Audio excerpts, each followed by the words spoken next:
আল্লাহ পাক পবিত্র কোরআনুল কারীমের ভিতরে বর্ণনা করেছেন, ইন্নামা ইয়াখশাল্লাহা মিন ইবাদিহিল উলামা।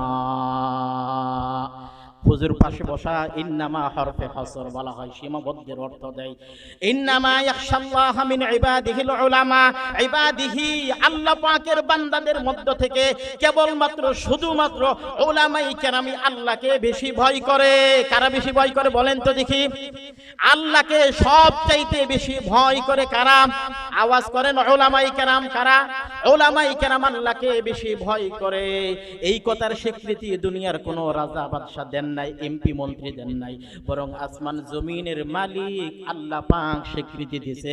জমিনের বুকে আমার বান্দাদের মধ্যে আলেম উলামারাই আল্লাহকে বেশি ভয় করে। যেই আলেম উলামারাম আল্লাহ পাককে বেশি ভয় করে, একজন আলেম জীবনে কোনো সময় নাহক ভাবে অন্যায় ভাবে হারাম কাজ করতে পারে না। সমাজের ভিতরে খুঁজে দেখেন তো কয়জন আলেম আছে বের করতে পারবেন যারা সুদী কাজের সাথে জড়িত আছে? খুঁজলে বের করতে পারবেন না। আলেম উলামারা অত্যন্ত সততার সাথে জীবন যাপন করে, অল্প অর্থ দিয়ে জীবন চলায়, কিন্তু কোনো সময় হারাম পন্থা অবলম্বন করে না। এই যে সুদের কথা বলেন, ঘুষের কথা বলেন, দুর্নীতি দিয়ে বাংলাদেশ ছয়লাভ হয়ে গেছে। এত কিছু হওয়ার পরেও একমাত্র আল্লাহ পাক উলামায়ে কেরামের কথা কেন উল্লেখ করলেন? আল্লাহ পাককে আলেম উলামারা বেশি ভয় করে, এই কথা কেন আল্লাহ পাক তুলে ধরলেন? কারণ হলো যারা আলেম হয়, যারা উলামা হয়, এরা তো কোরআন পড়েছে, হাদিস পড়েছে। আর কোরআন পড়ার কারণে, হাদিস পড়ার কারণে কোরআনের প্রত্যেকটা আয়াতে আয়াতে আল্লাহ পাকের পরিচয় দান করা হয়েছে। আমি এই জায়গা থেকে বসতে, এই জায়গা থেকে বলতে পারি, এই যে মনে করেন কোনাগাঁও চৌরাস্তা বাজার আছে, এই জায়গাটা আজকে লোকালয় হয়েছে, অনেক মানুষ হয়েছে, কিন্তু আজ থেকে 20 বছর আগের কথা বলতেছি, ওই পাগলার মুখ বাজার থেকে কোনাগাঁও পর্যন্ত রাতের বেলায় একাকি হেঁটে আসা কি সম্ভব ছিল বলেন? জাপ জুপরা ছিল, ভয় ভীতি ছিল, সাপ বিচ্ছু ইত্যাদির ভয় ছিল। একজন মানুষ যদি জানতে পারে এই পাশের জঙ্গলে বোমা সাপ থাকে, এবার বলেন তো দেখি এমন কোন পুরুষ আছে রাতের বেলায় একাকি আসবে? পারবে? একা আসা তো দূরের কথা, বরং দলবদ্ধ হয়ে আসলেও লাঠি সোঁঠা নিয়ে আসতে হবে। কি কেন? কারণ হলো তার ভিতরে অন্তরের ভিতরে একটা ভয় আছে, একটা ভয় প্রবেশ করেছে, যেহেতু এখানে ভয়ঙ্কর একজন বিষধর সাপ, একটি বিষধর সাপ অবস্থান করে। আর এই সাপে যদি কোনো সময় কাউর একটা কামড় দেয়, তার দুনিয়ার জীবন শেষ হয়ে যাবে।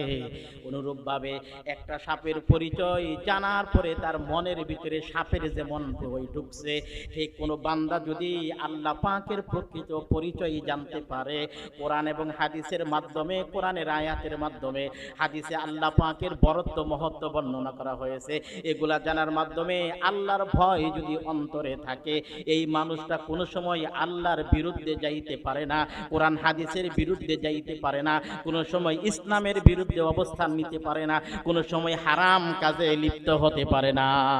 ঠিক কি না বলেন? কারণ তার ভিতরে আল্লাহর ভয় ঢুকছে। আল্লাহর ভয় এত বড় জিনিস। কোরআনুল কারীম যদি আপনি খোলেন, আল্লাহ পাক কোরআনুল কারীমের ভিতরে কত জায়গায় যে বলছে, ইয়া আইয়ুহান নাসু উবুদু রাব্বাকুমুল্লাযী খালাকাকুম ওয়াল্লাযীনা মিন ক্বাবলিকুম লাআল্লাকুম তাত্তাকুন। এই যে যাতে করে তোমরা মুত্তাকি হতে পারো। হুজুর পাশে বসা, মুত্তাকি শব্দের একটা অর্থ হলো আল্লাহকে ভয় করে চলা। কি করে চলা? একটা অর্থ হলো আল্লাহকে ভয় করে চলা। আল্লাহ পাক কোরআনুল কারীমের ভিতরে ইয়া আইয়ুহাল্লাযীনা আমানুত্তাকুল্লাহ, হে ঈমানদাররা আল্লাহকে ভয় করো, হাক্কা তুকাতিহি, আল্লাহকে সঠিক ভয় করো। এমন ভয় করিও না যে আল্লাহকে এমন ভয় করো যখন তখন হারাম কাজে লিপ্ত হও, যখন তখন সুদের কাজে লিপ্ত হও, যখন তখন চোরের কাজে লিপ্ত হও, অন্যায় কাজে লিপ্ত হয়, মদকের সাথে বিভিন্ন রকমের নেশার সাথে লিপ্ত হয়, হারাম কাজে জড়িত হয়, সমাজের ভিতরে সকল প্রকার অন্যায় কাজ করে, আল্লাহকে ভয় করে। এই কথা কি হতে পারে? ভয় করে আবার অন্যায় করে, দুইটা এক জিনিস হতে পারে না। পানি আর মনে করেন আপনার এক জায়গায় পানি যদি রাখেন, আরেক জায়গায় তেল রাখেন, তেলেরটা একদিকে যাবে, পানির ভাবটা আরেক দিকে একসাথে মিশ্রিত হবে না। হয়তো এইটা থাকবে, না হয়তো ওইটা থাকবে। আগুন আর পানি যেমন মিশ্রিত হয় না, একই দিলের ভিতরে আল্লাহরেও ভয় করে, আবার চুরি কাজও করে, আল্লাহকে ভয় করে, আবার সুদের কাজও করে, আল্লাহকে ভয় করে, সকল প্রকার দুর্নীতি করে। এটা কোনোদিন হতে পারে না। না, এটার নাম নেফাকি, এটার নাম মুনাফিকি। অন্তরে আসলে আল্লাহর ভয় নাই, কিন্তু প্রকাশ করে আল্লাহকে ভয় করে। ঠিক অনুরূপভাবে এই কথাগুলো আমি কেন বলতেছি, কারণ হলো একজন মাদ্রাসার পড়নেওয়ালা আলেমা অথবা একজন মাদ্রাসায় শিক্ষাকারী, একজন আলেম, এদের ভিতরে আল্লাহর ভয় এমন ভাবে ঢুকে মৃত্যু পর্যন্ত মাথা থেকে টুপি ওঠে না, মাথা থেকে জুব্বা পাঞ্জাবি সরে না, শরীর থেকে সুন্নতি কাপড় সরে না, মৃত্যু পর্যন্ত দাড়ি রেখে পাঞ্জাবি জুব্বা পরে জীবনটা দ্বীনের পথে রেখে মৃত্যুবরণ পর্যন্ত এরা দ্বীনের উপর অটল অবিচল থাকার কারণ হলো একটাই, কারণ হলো কোরআন হাদিস পড়ার মাধ্যমে আল্লাহর ভয় ভিতরে ঢুকছে। এই ভয় মৃত্যু পর্যন্ত ভয় হবে, বের হবে না। কি কন এটা? আচ্ছা কন তো দেখি, আমার একটু বলেন তো, দুনিয়াতে এমন কি আছে যেটা পড়লে, যেটা জানলে আল্লাহর ভয় এমন ভাবে ঢুকবে আর বের হবে না? আছে কোনো কিছু? বলেন যে হুজুর দুনিয়া আরো কোনো শিক্ষা দিতে আছে, ওইটা পড়লে আল্লাহর ভয় অন্তরে ঢুকবে আর বের হবে না। না, কোরআন এমন এক জিনিস, আপনি কোরআন যদি তেলাওয়াত করেন, কোরআনের এত সৌন্দর্য, মাধুর্যতা, এত সুন্দর কোরআনুল কারীমের তেলাওয়াত, আল্লাহু আকবার। কোরআনুল কারীম যদি তেলাওয়াত শুরু করেন, আপনার বয়স যদি আল্লাহ পাক 500 বছর দান করে, 500 বছর ধরেও যদি সহিহ শুদ্ধ করে কোরআন তেলাওয়াত করেন, কোরআনের মজা বাড়তেই থাকবে। কিয়ামত পর্যন্ত কোরআন তেলাওয়াত করলেও কোরআনের মজা শেষ হবে না। হুজুর পাশে আছে, কি কোন হুজুর? কোরআন যত পড়বেন ততই মজা লাগবে। এই যে রমজান মাসে হাফেজ সাহেবরা মসজিদের ভিতরে খতমে তারাবি পড়াই কিনা বলেন? এই যে কত সুন্দর করে আলিফ লাম মিম যালিকাল কিতাবু লা রাইবা ফিহি হুদাল লিল মুত্তাকিন, এই যে তেলাওয়াত শুরু করে, তেলাওয়াত যত শুনেন মনের ভিতরে ততই তৃপ্তি আর মজা লাগে। কোরআনুল কারীম এমন মজা, এটা যদি পড়তে পারতেন, এটা যদি সহিহ করে একবার তেলাওয়াত শিখতে পারতেন, কোরআনের মজা আপনার দুনিয়ার জীবন শেষ হয়ে গেলেও কোরআনের মজা শেষ হবে না। মুহতারাম ভাই ও দোস্ত, এই কথা কেন বলতেছি? মাদ্রাসা ছাড়া, আমার বলেন তো, মাদ্রাসা ছাড়া এই বাংলাদেশে কয়টা এমন প্রতিষ্ঠান বের করা যাবে যেখানে সহিহ শুদ্ধ করে কোরআন শেখানো যায়? হুজুর এটা কি সম্ভব বলেন? মাদ্রাসা ছাড়া সহিহ শুদ্ধ করে কোরআন তেলাওয়াত শেখানো, এটা কোনো প্রতিষ্ঠানে সম্ভব না। আপনি যতই পড়েন, কিন্তু মাদ্রাসায় যেভাবে কোরআন সহিহ শুদ্ধ করে পড়ানো হয়, এটা আর কোথাও পাওয়া যাবে না। আল্লাহর কোরআন সহিহ শুদ্ধ করে আপনারে পড়ায়া দিয়েছে। দেখেন তো দেখি, একজন মানুষ একটা হিসাব মিলান, সরেন বাংলাদেশ না, সারা বিশ্বের সবচাইতে সেরা ধনী, সারা বিশ্বের সবচাইতে সেরা ধনী আরেকজন মানুষ 30 পারা কোরআনের হাফেজ, আরেকজন মানুষ কি কন্ত 30 পারা কোরআনের হাফেজ। এখন এই দুইজন মানুষের ভিতরে যদি নেকি কামাই করা শুরু করে, নেকি অর্জন করা শুরু করে, এর মানে হলো যেই লোকটা সেরা ধনী, পৃথিবীর সেরা ধনী, রাত দিন তার ধন সম্পদ দান করতে শুরু করে দিল, হাফেজে কোরআন রাত দিন কোরআন তেলাওয়াত শুরু করে দিল। এবার মনে করেন ওই লোকটা দান করতেছে, হাফেজে কোরআন কোরআন তেলাওয়াত করতেছে, এইভাবে দান করতে করতে এক সময় দেখবেন তার দানের অর্থ শেষ হয়ে যাবে কিনা বলেন? এক সময় তার অঢেল সম্পত্তি শেষ হয়ে যাবে, দানের হাত বন্ধ হয়ে যাবে। কিন্তু একজন হাফেজ আলেমা, একজন কোরআনের হাফেজ, সে যদি কোরআন তেলাওয়াত শুরু করে, কিয়ামত পর্যন্ত কোরআন তেলাওয়াত শুরু করলেও কোনোদিন বন্ধ হবে? কোরআন যতই পড়বে ততই তার আমল নামার ভিতরে নেকি লেখা হবে। মান কারা হারফাম মিন কিতাবিল্লাহ ফালাহু 10 হাসানাত, যেই ব্যক্তি কোরআন থেকে একটি হরফ পড়বে তার আমল নামায় 10টা নেকি লিখে দেওয়া হবে। কয়টা নেকি বলেন তো দেখি? একটা কোরআনের হরফ পড়লে যদি 10টা নেকি লিখে দেওয়া হয়, এই লোকটা যদি রাত দিন কোরআন তেলাওয়াত করে, তাহলে তার আমল নামায় কি পরিমাণ নেকি লিখে দেওয়া হবে? হাদিসের ভিতরে তো আসছে, কিয়ামতের ময়দানে হাফেজে কোরআন যে হবে, তার পিতা মাতার মাথায় এমন এক টুপি পরায়া দেওয়া হবে, যেই টুপির আলো সূর্যের আলোর চাইতেও কি হবে কোন বেশি হবে? সূর্যের আলো চাইতেও কি হবে কোন তো? আচ্ছা কোন তো দুনিয়ার ভিতরে আমি অনেক জায়গায় এই কথাটা বলি, একটা লোকের 5টা ছেলে, কয়টা ছেলে কোন তো? উদাহরণটা কত সুন্দর দেখেন। একজনকে বানাইছে থানার ওসি, কি বানাইছে?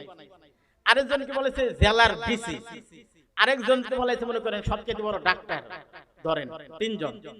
4 নম্বর একজনকে বলেছে মনে করেন আপনার এমপি, আরেকজনকে বানাইছে মন্ত্রী, একজনকে ধর এমপি বানাইছে।